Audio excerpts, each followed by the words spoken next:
demonstration dona bilay hi kan la tilaw ania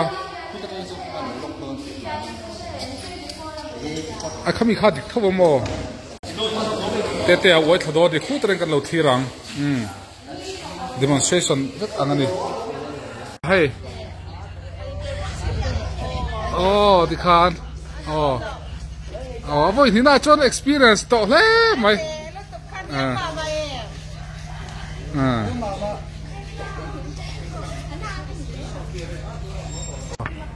so ki maron wai thavele don di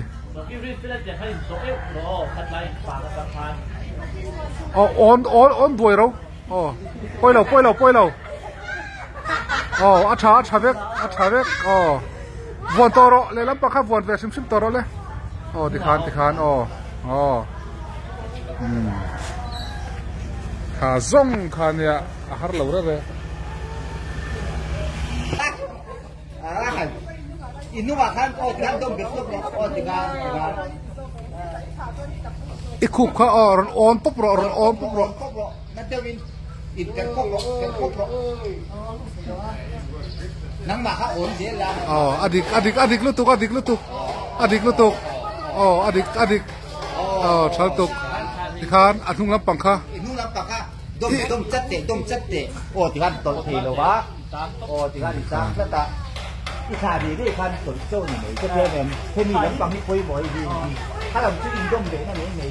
ให้ลำเสียหิส่วนนี้จะอยู่ไว้ตาเจ้าลำชื่ออินยกตัวมีดีค่ะ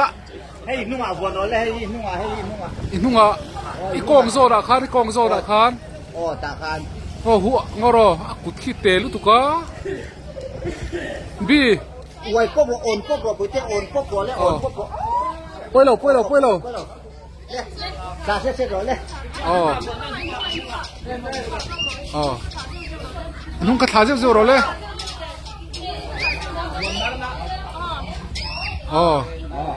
ตาเจ้าอินุ่งอีกุดค่ะติคานขาตบเราวิ่งละดมคาถาโรอีกุดค่ะติคานวนเซโรเลยติคานวนเซโรติคานอาสร้างข้าววนสร้างวนละเนี่ยไอ้ยี่เขาละให้หน่วยด่าจะได้รับติคาน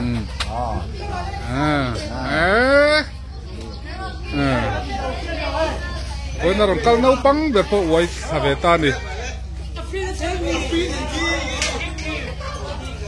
กุดข้าให้เรามีนุ่งอาดาวอินนุ่งอารอนเพลย์มากรอนเลยแต่รอนเลยไอ้ละรอนนัดสุกตุ้มสุรอนเพลย์เซโร่onนัดเดวินนุ่งละมาเลยอิลูขัดนุ่งละมาon pop ro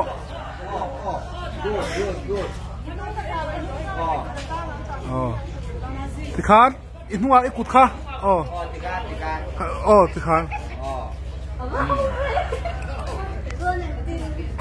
เลยระปัง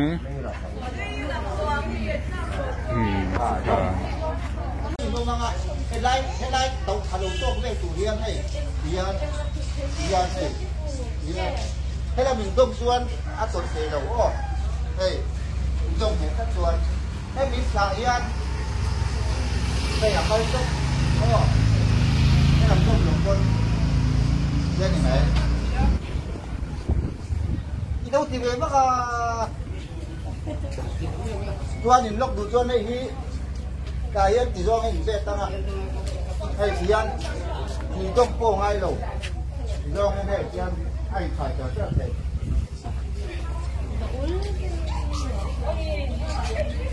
อ